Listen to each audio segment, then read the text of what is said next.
কি হিংসা হয়? আমার মতো হতে চাও? মানে বাড়ি করতেছে তাও খরগোশের ঘরের ওপরে, উপরে কাজ করতেছে, নিচে ভূমিকম্প হইতেছে। তো ভূমিকম্প হইতে হইতে এক সময় থেমে যায়, কারণ ঘরের কাজ অর্ধেক শেষ হয়ে গেছে। এবার একটা ট্রাক আসে, ঘরের আসবাবপত্র যা কিছু লাগে সবকিছু দিয়ে চলে যায়। এবার এই ঘরে একটা গুন্ডা বসবাস করতে শুরু করে।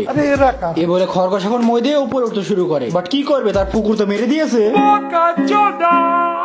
এটা কি কোনো কথা? যার জন্য করার দিয়ে কেটে উপরে উঠতে শুরু করে। তো মেঝেটা একটা ভাল্লুকের ন্যাকড়া শোয়ানো ছিল, এই ন্যাকড়া দিয়ে কাটতে শুরু করে। তো কেটে এক সময় মুখ দিয়ে বেরিয়ে আসে, পিছে দেখে প্লিজ আমাকে ক্ষমা করে দাও প্লিজ। মানে খরগোশে মনে করতেছে তাকে ভাল্লুকে ধরেছে, বাট সে এটা জানে না এটা ভাল্লুকের চামড়া। ये सब क्या देखना पड़ रहा है?